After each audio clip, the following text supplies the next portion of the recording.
the Light of Truth radio broadcast with Michael Boldea.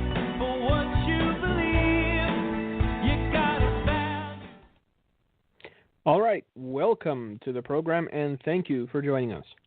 As always, this is the Light of Truth radio broadcast. I am Michael Boldea, your host, and it is Thursday, December the 29th, 2016, which means that when next we meet, it will be 2017. Wow, 2017, who'd have thunk it? There is a lot of stuff that went down this past week, especially if you are into end times prophecy and have been looking for certain pieces of the puzzle to be moved into their requisite place. I keep stressing this because I must, because I don't want you to be unaware, because I don't want you to fall into the slumber that so many have embraced, thinking that it's smooth sailing from here on in. The reality of it is we are headed for very choppy waters. And what the outgoing administration seems to be doing is making sure that the waters will be as choppy and unwelcoming as possible. No other explanation for the decisions that are being made in recent days. There is no other explanation for the positions that we've been taking than wanting to make sure that the incoming administration has a very difficult time once they get into office. It's like a petulant child who takes a hammer to their sibling's favorite toy before they hand it over. Look, if it was only politicians acting the fool, if it was only politicians doing what politicians do, which is basically ensure that come the next election cycle, they're in the best position and best positioned to reinsert themselves in the seats of power, well, it would be one thing. That's expected. This happens every election cycle. The whole notion of public service, with the exception of a handful of people that I truly believe want to serve the Republic, is a long dead thing. So politics and the political system, both on the Democrat and the Republican side, has become a cesspool. You heard me right. It has become a cesspool. It's become a cesspool of hucksters and of smooth-talking crooks whose only purpose is re-election. That's it. All they are concerned about is re-election and the continued receiving of generous stipends and salaries, all to the detriment of the taxpayer, the self-same taxpayer who is funding their lifestyle. And again, if this was the only thing that was happening, it would be expected. It wouldn't be a surprise. The sad reality is that politics has become a gateway to untold riches. You serve in Washington for 4 years, then get some, good contacts under your belt, then prostitute yourself out to the highest bidder as a lobbyist or a power broker or someone who can get things done. Look, most politicians today, on both sides, are so slimy, and their modus operandi is so horrendous that I would likely feel the need to take a bath in hand sanitizer if ever I shook one of their hands. You can see it in the flip-floppy, wishy-washy way they approach any topic. You can see it as they vote repeatedly, vociferously, and shamelessly against the will of their own constituency and against the will of the people at large. They don't care. They lied their tails off trying to get elected, and once they've gotten elected, they'll keep lying to stay in office as long as humanly possible, and then ensure that once they get voted out, easy street from here on in. Look, we've gotten used to all of this. I don't know why, and I don't know how. I don't know what has lulled us to sleep to the extent that we're no longer bothered by the fact that a janitor cleaning bathrooms for the Bay Area Rapid Transit System somehow worked the system to the tune of $276,000 in pay and benefits last year. $250,000 plus for cleaning toilets on the Bay Area Transit line. And they still have the temerity to say that taxpayers are not paying their fair share, that we should give more of our hard-earned money to them because they know what to do with it. Look, the corruption in government is just staggering. And no matter how much money is collected in taxes, it will never be enough. Because some bureaucrat somewhere who's never had a blister or carried a 50-pound bag of cement up a flight of stairs or done anything other than find ways to separate the average working man from his hard-earned money will always come up with a new scheme, a new tax, a new overage, something that will ensure the continuity of the lifestyle to which they've become accustomed. As I said, somehow we've turned a blind eye to all of this. Or, I don't know, by the time we got home from working our 9 to 5 and commuting another 2 hours just to get home, we were just too tired to protest anything. We were just glad that we were able to kiss our kids goodnight before they went off to bed. It's a nefarious sort of paradox, isn't it? You don't have the time to protest the thieves taxing you into oblivion because you're too busy working to pay the taxes imposed on you by those who will continue to insist you're not paying your fair share no matter how much you pay in. The system has been rigged in such a way wherein both members of a family have to work from dawn until dusk just to make ends meet, while weasels like Nancy Pelosi and Harry Reid walk away from supposed public service multi-millionaires. How, pray tell? How? Public service sure do pay good. Something isn't right here. And you know it, and I know it. But we've acquiesced to the idea that there's nothing we can do about it, and so we just keep the nose to the grindstone until our backs give out or our knees buckles and we go back to the earth, wherein the slime balls will just come take half of what you managed to squirrel away for your kids, because even before your kids see a dime of it, they're standing in line, hands out. Pay your fair share. Pay your fair share. Anyway, sorry, off on a tangent. It's just, it just rubs me the wrong way, in a way that I can't describe, when somebody who insists that they've sacrificed and have been serving the public for 30 years walks away from public service wealthy off the taxpayers' money. And again, of that, even with all the self-serving, duplicitous disingenuousness in Washington, What has been happening of late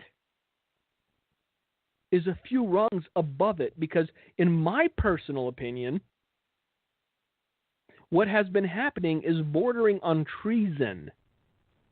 And the outgoing administration seems to want very badly to plunge us into a war with Russia, or fracture any hope of maintaining a relationship with our allies before they go slink off to count their millions and start plotting for the next election cycle. For me, at least. Bar none. Not merely by a nose, but by an entire lap.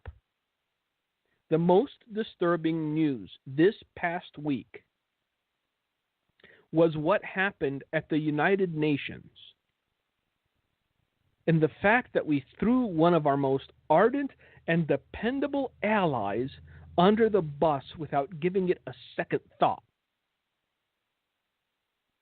Now, in case you don't know what happened, basically, all of these tin-pot third world countries that make up the UN, like Senegal and Venezuela, voted that Israel does not have the right to their settlements. And what's worse, that places such as the Temple Mount and the Wailing Wall were technically Palestinian lands, and so they should be given back to Palestine. Now, rather than veto the lunacy of that resolution, rather than say, we can't go along with this, it's just too insane, we let it go through. And this inaction on our part tells us more than any words ever will regarding just how this current administration feels about Israel. But seriously, Senegal now has a say in international affairs. Venezuela has a say in international affairs. One is known for giving us Ebola. The other is on the brink of cannibalizing their dead because their entire infrastructure is non-existent. Yes, let's take advice from Senegal and Venezuela on how we should run the world. And yet, the U.S. did absolutely nothing. It didn't even raise a finger, and instead blamed Israel for not being understanding of the Palestinian struggle. You know what? Kind of hard to be understanding of a people whose only desire is to see your destruction. It's kind of hard to be understanding of a people who continually lob bombs and blow up buses and stab people in the street and do other horrendous things because their hatred is all-consuming. I don't understand what the United Nations wants of Israel at this point. What, the Jews are not dying quietly enough for you? But the Jews have the temerity to actually defend themselves when some goat herder yelling Allahu Akbar tries to stab them with a rusty knife? But the Jews actually believe they have a right to live peaceably in the land of their forefathers? What's the beef? What's the UN's problem? What, the Jews actually think they have a God-given right to defend their home and nation? Is that what's rubbing the UN the wrong way? But 1967 and the West Bank, they took it and stuff. Really? Because I actually had somebody write me this. I wrote an article on my blog. We're going to get into it a little later. I actually had someone write me this. But 1967... They took the West Bank from the Palestinians. It was war. Honestly, really.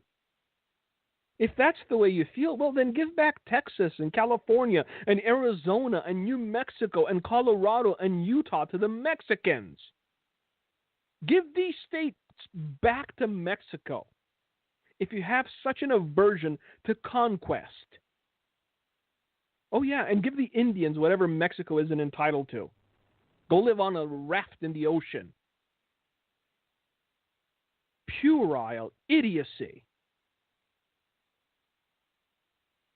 Why is it that we only mandate these things for other nations and somehow ignore the reality that since time immemorial, men have fought wars for conquest? And the felled party either learned to assimilate with their conquerors or they were driven to other lands. Look, my people were conquered by the Romans. We, once upon a time, were called the Dacians. We are no longer called the Dacians. We are now Romanians.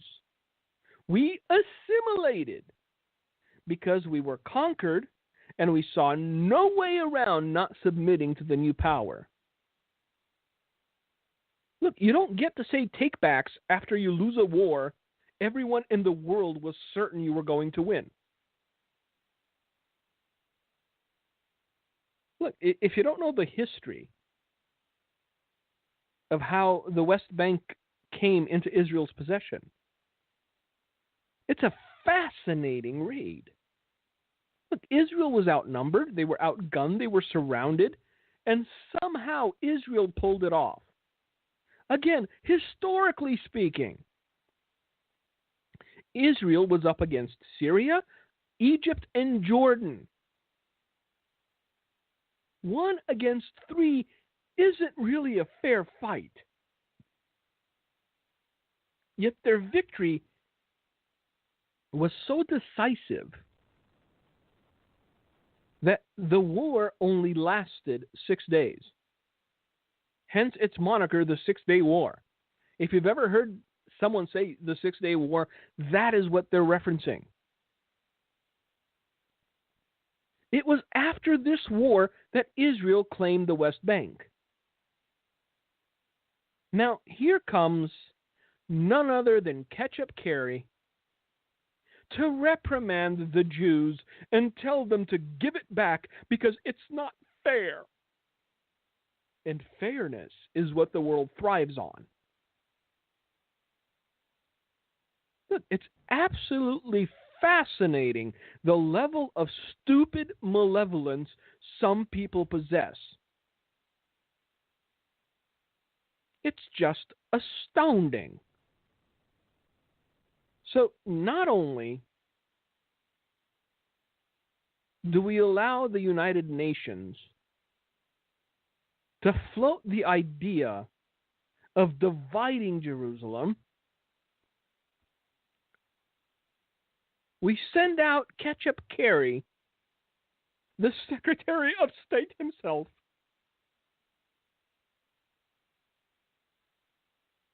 to say give it back.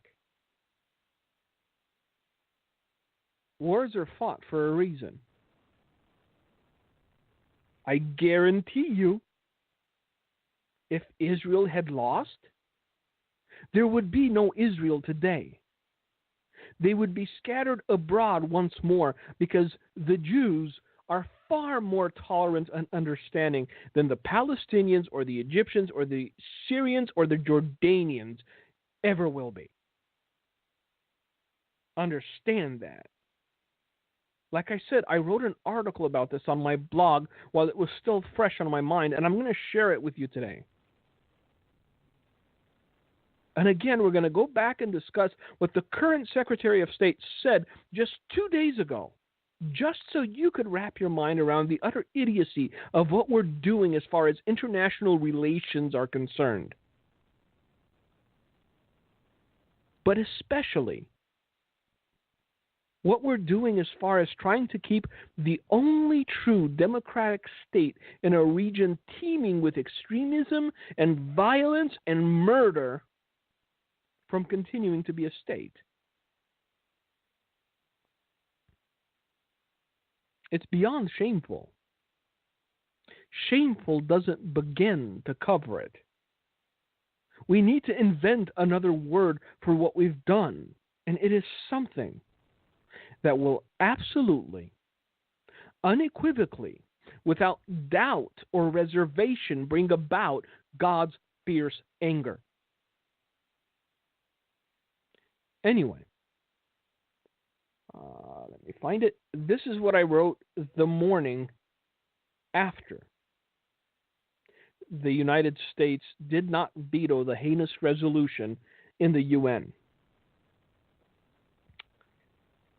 There is a marked difference between stabbing someone in the back and premeditated, coordinated betrayal. One is an act of cowardice. The other is slimy and off-putting and reveals evil intent in a way that leaves you speechless and wondering how some men can sing so low. There is doing someone dirty. Then there's doing someone low down dirty, as the kids like to say. What we did to Israel at the United States recently was low down dirty. If you could blend the worst of Judas and Brutus and Benedict Arnold and somehow produce a singular action, it would likely be the action the United States undertook regarding Israel and its vote for UN resolution. Look, it's one thing to feel a knife plunge into your back. It's quite another when the person stabbing you is kissing your cheek, shaking your hand, and calling you brother while twisting the knife. We have done an awful, awful thing. And if there was any doubt as to this current administration's feelings towards the nation of Israel, no shadow of doubt ought to exist any longer. What's worse is that they won't even own up to their actions. Like some overgrown toddler who kicks a puppy in full view of 7 billion people, then vociferously denies having done it. If this is the way we treat our allies, why would anyone want to be our ally? If this is the way we treat supposed friends and partners in a uniting cause, what assurance is there that we will step up and do the hard thing when we chose betrayal over fidelity when no one was holding a gun to our head or putting pressure on us? What we have to understand here, if we have a hope of processing just how nefarious this resolution is the fact that this is a war against the God of Israel himself. And the Jewish people are simply collateral damage. The issue was never the settlements. It was the Temple Mount and the Wailing Wall, essentially Judaism's most sacred religious sites. Hatred for the one true God and anything that would remind the world of him will only continue to grow. And this latest shot across the bow ought to remind us all just what these last days will look like and allow us to wrap our minds around the fact that the whole world will be against Israel at some point in the near future. Although I know many of you who read my writings count yourselves among those who stand with Israel, there are some of you who would simply shrug at what I have written and wonder to yourself what it has to do with us. We are, after all, in America, so how could our betrayal of Israel possibly affect us here in any way. Now, in order to unravel that yarn, we must first understand that within the pages of the Pentateuch, there are traditionally contextual passages, ceremonially contextual passages. Then there are the general proclamations by God Himself, amount to nothing less than covenants that are neither geographically contextual nor have an expiration date. Among God's many proclamations, there is one which is covenantal, that applies to this recent event more than any other, that is neither ceremonial nor traditional, but rather a covenant He made for all time, for all peoples, for all circumstances, which has the seed of Abraham as its primary and singular focus. Genesis 12, 1 through 3. Now the Lord has said to Abraham, get out of your country, from your kindred, and from your father's house, to a land that I will show you. I will make you a great nation. I will bless you and make your name great, and you shall be a blessing. I will bless those who bless you, and I will curse him who curses you. And in you all the families of the earth shall be blessed. What we have done is nothing less than provoke the wrath of God by our actions. And though we might readily forget many a thing, even who our friends are and who our enemies are, God does not forget.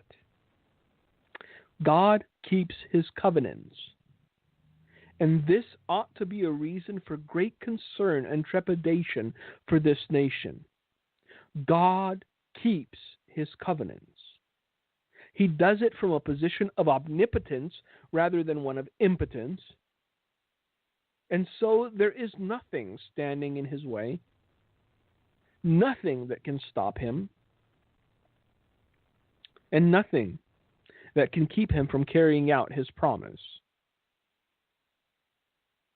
Deuteronomy 7, 9 through 11 says this, therefore know that the Lord your God, He is God, the faithful God, who keeps covenant and mercy for 1,000 generations with those who love Him and keep His commandments. And He repays those who hate Him to their face, to destroy them. He will not be slack with him who hates Him. He will repay him to his face. And that was my article in its entirety. Now, since the article was written, as I said, Ketchup Carey came out and doubled down on stupid. Actually coming out and saying that Israel can either be Jewish or democratic, but it cannot be both. I'm going to repeat that so you understand the depth of fallacy. Israel can either be Jewish or democratic, but it cannot be both. Really, John? Really, why? Because you say so? Because you are unwilling to acknowledge the elephant in the room, which is the fact that the Palestinians don't want peace? They just want the eradication of Israel? Again, what this current administration has essentially proposed is the dividing of Jerusalem. In a nutshell, that's what they're after. They're shaking their fists at the heavens, pretty much daring God to do something. And if you don't believe me, maybe you should brush up on what covenant means, or at least what it means to God. and just how long God will keep a covenant. I've said this in different contexts before, and I'm going to repeat it because I believe it with all my heart. There should be an IQ test for people entering government. That's the least that they could do. You ought to at least have to pass an IQ test to be able to shamelessly suck at the teat payer for decades on end. Yet be so utterly buffoonish and idiotic as to have to hire someone to tie your shoes in the morning. I've got a few politicians I'd test first. There's a list I've compiled, and I would really love to start with the aforementioned Mr. Kerry.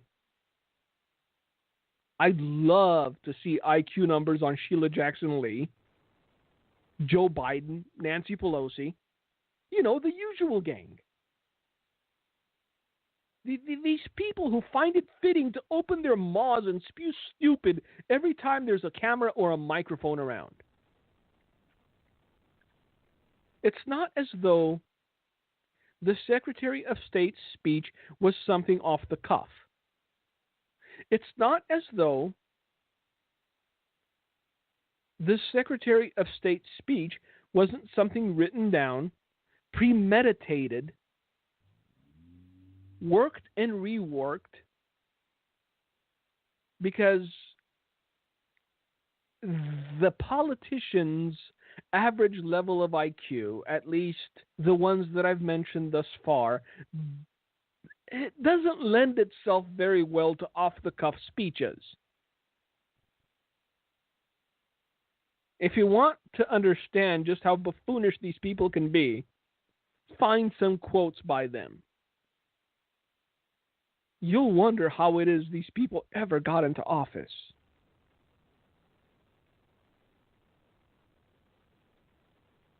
So this wasn't as though it was a slip of a tongue. It was not a Freudian slip. This was premeditated.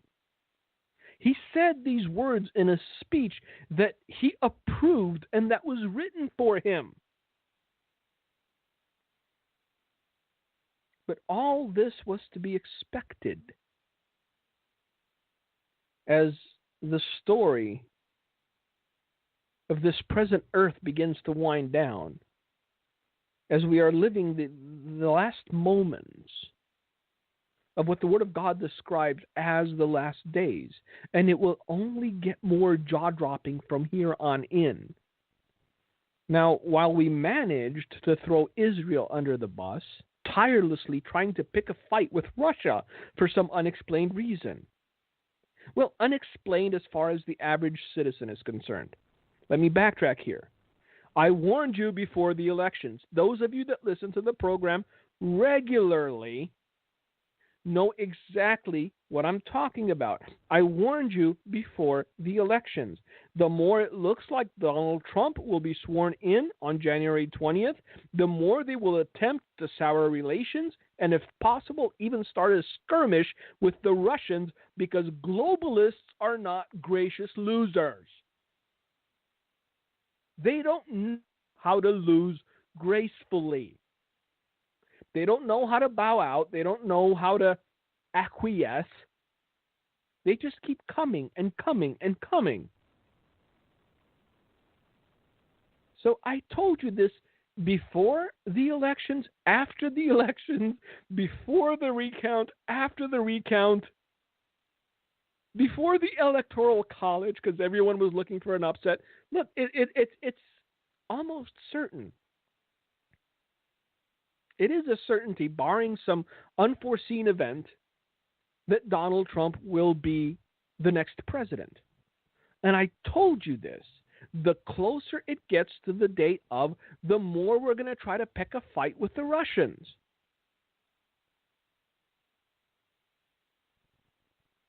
It's astounding to me how quickly things are devolving, how rapidly we're ready to get on a war footing, not realizing that this isn't some tin pot nation that we're threatening. This isn't Venezuela. This isn't Zimbabwe. We're threatening the Russians. I don't know. I think they've lost count of how many nukes they have. Look, either you're mentally deficient to the point of being functionally retarded to announce publicly that you will be commencing covert cyber operations against Russia, or there's something more nefarious going on. Because this is what happened. They held a press conference to announce that they will be commencing covert operations against Russia. Did no one find a dictionary anywhere in the White House? Did no one in the staff know the meaning of the word covert? Seriously. The word covert means not openly acknowledged or displayed. We're holding this press conference to let you know that we will be commencing covert action against the Russians. You are publicly announcing a covert mission in the near future. How stupid are you? There are only 3 options on the table to explain such lunacy. You're either treasonous, incompetent, or stupid. Don't know about you, but none of the 3 options make me rejoice in the fact that these people were either elected or appointed to these positions by people who were elected.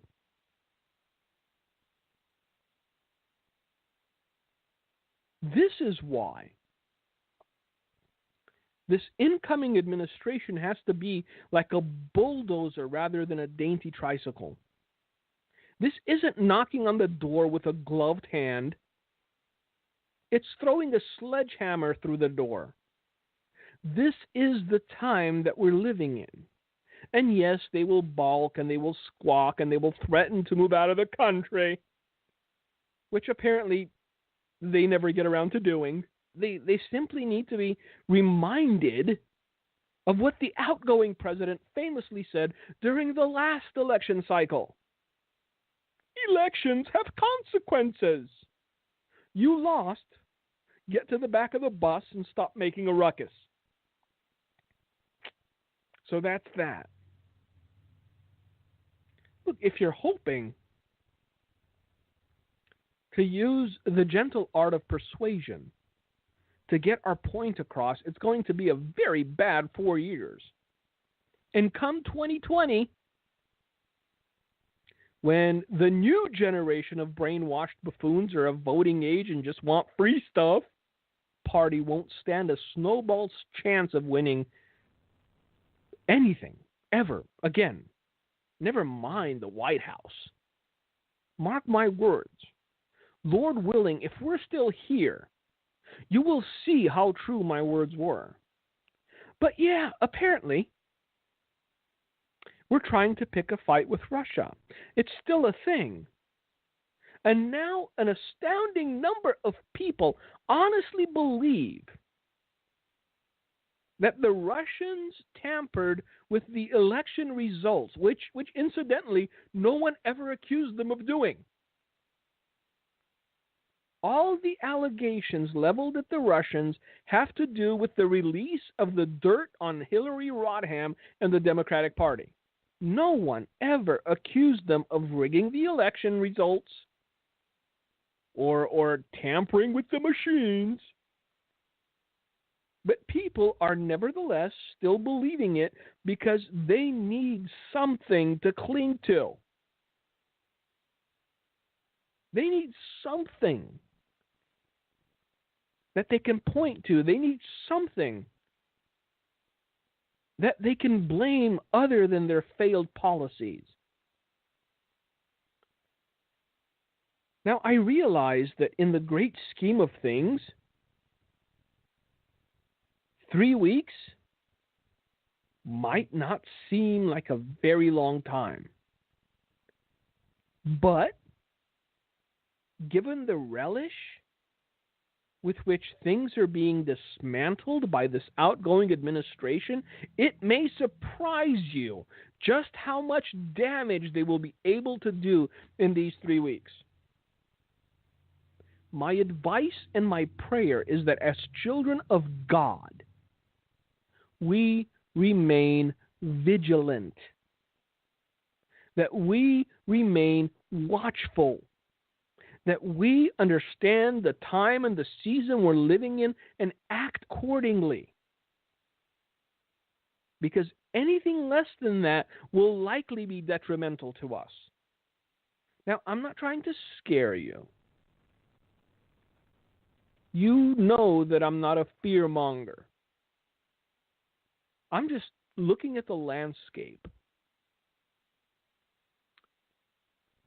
And I'm not really liking what I'm seeing on multiple fronts. As the old adage goes, it is wise to be wise. But yeah, things aren't looking pretty out there. Nevertheless, in life, you can either be reactive or you can be proactive. You either react to the things you see happening as they happen, or you prepare yourself, you steel yourself, you gird yourself, knowing what is to come, and rather than react as the rest of the world is wont to do, you are at peace. You are safe in the knowledge that you are protected under the shadow of His wing. Look, as children of God, possessing the foreknowledge we do concerning the last days,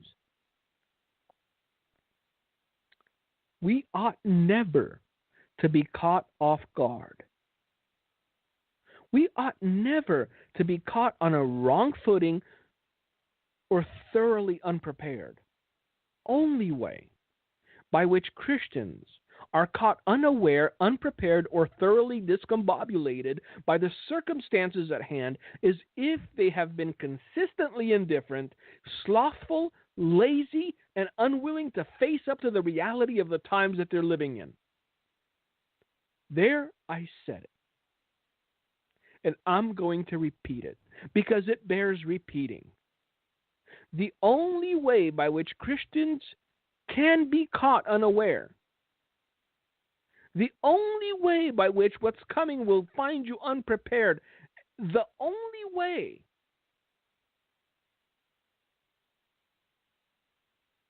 forthcoming events will shake you is if you've been consistently indifferent, if you've been lazy, both intellectually and physically, and spiritually, if you've been slothful, especially when it comes to doctrine, and if you've been unwilling to face up to the reality of the times that you're living in. Look, I run across a lot of people that are unwilling to acknowledge the time that they're living in because of a preconceived doctrine they hold that is not biblical. See, I'm opening up a can of worms again, but it's inevitable. It's unavoidable. If the only reason you don't believe you're living in the last days is because you believe in the pre-tribulational doctrine or the pre-tribulational rapture doctrine, maybe you should read your Bible a little more. I wouldn't want to be in anyone's shoes who rejects what they're seeing with their own eyes because of a doctrine they believe in. Look, to put it bluntly,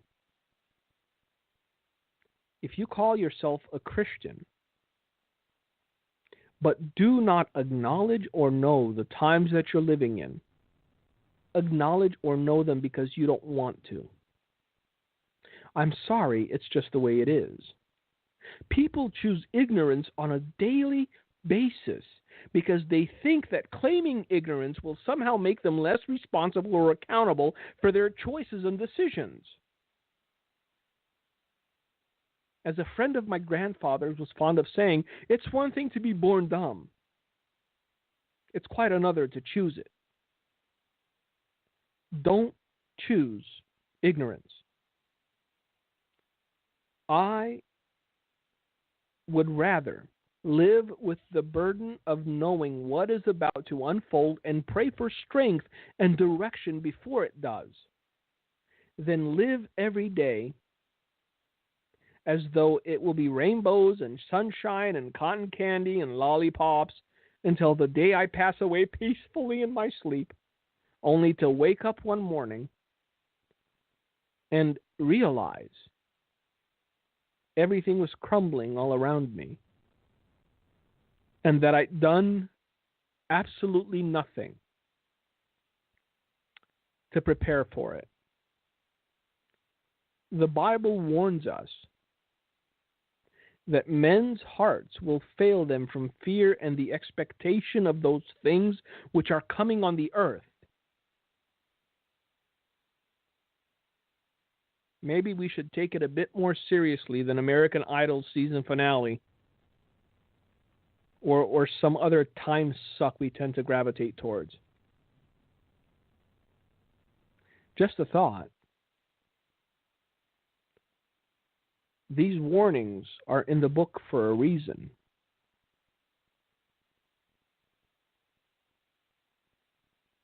Consider that. Consider the fact that all these warnings, all these details about the last days are in the book for a reason. And they're not so that those who are left behind can rifle through the book and go, wow, those Christians got it right. They are as a warning for us to prepare. They are as a warning for us not to lose our heads, not to lose ourselves, not to have our hearts failing us in our chests,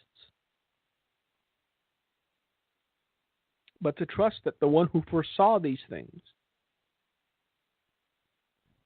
has the strength to carry us through them. Now, speaking of serendipitously timed events and such, I just saw this pop up on my news feed. Apparently it was just announced. I don't know how long ago, but I just saw this pop up.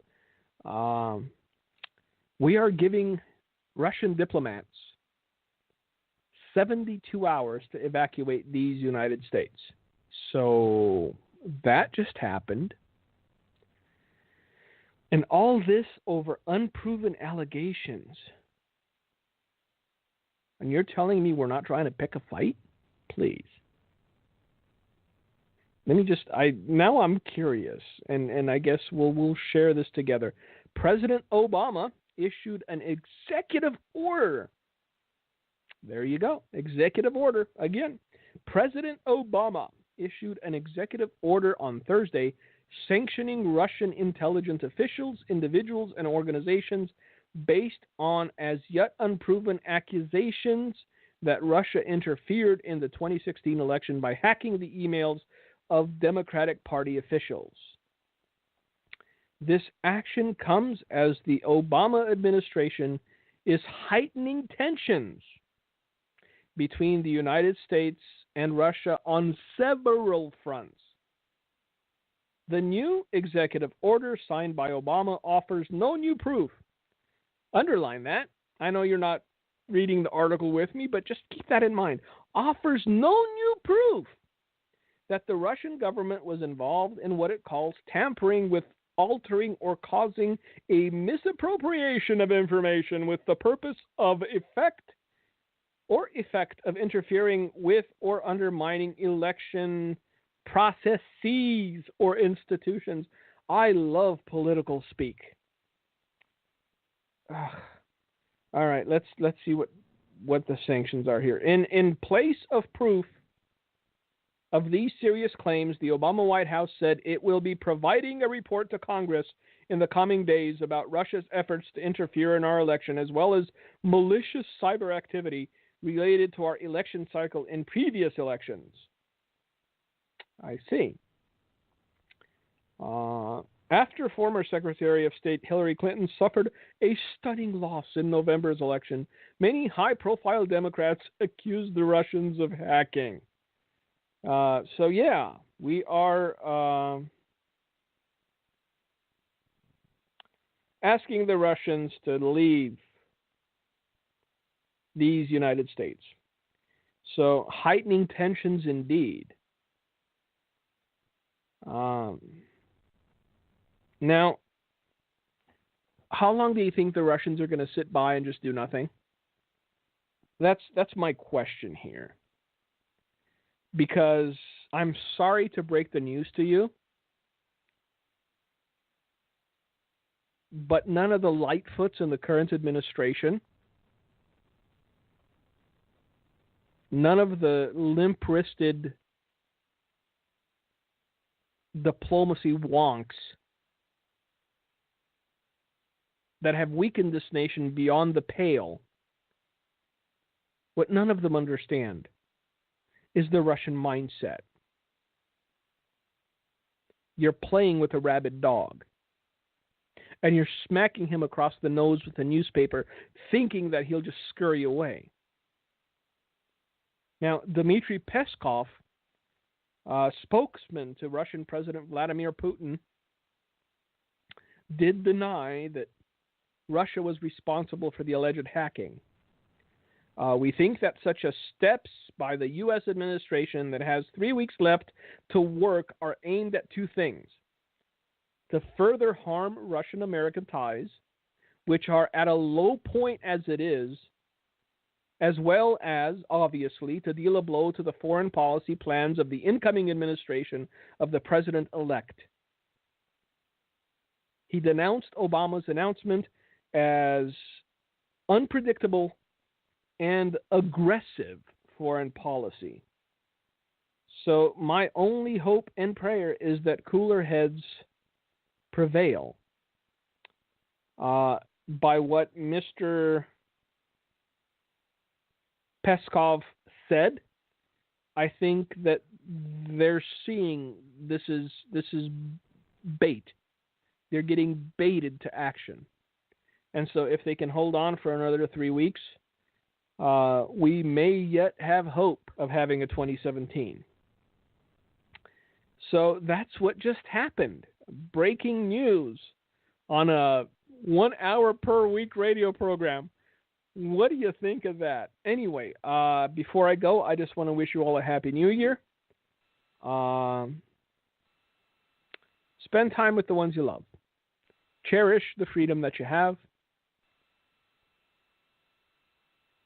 Cherish the things that you take for granted, because we're not guaranteed to have them in the very near future.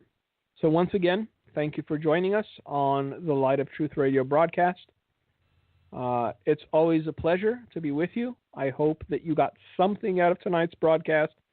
I'm sorry I didn't get to your questions, but everything that's happening in the world sort of warranted that we discuss it at length.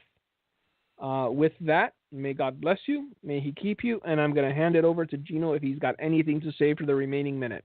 God bless. Well, thank you, Michael.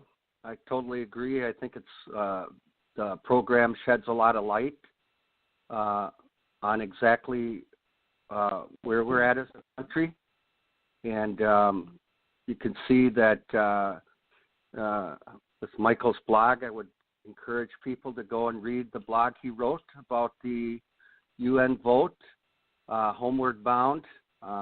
Also, you can ask questions for the radio show. Email us at lightoftruth@handofhelp.com. We would love to have your questions. And also, please check out the website, especially the new book that Michael's put out, The Battle Ready Believer. A really good book on how to fight the enemy through biblical means. Again, www.handofhelp.com. We pray you have a great new year, and the Lord be with you, and the Lord strengthen you. Thank you for listening to today's broadcast, The Light of Truth, with Michael Boldea. If you would like to order a copy of today's broadcast, please visit our website at handofhelp.com. If you have questions about our ministry, you can email us at handofhelpoffice@aol.com or simply call us at 920-206-9910. God bless you.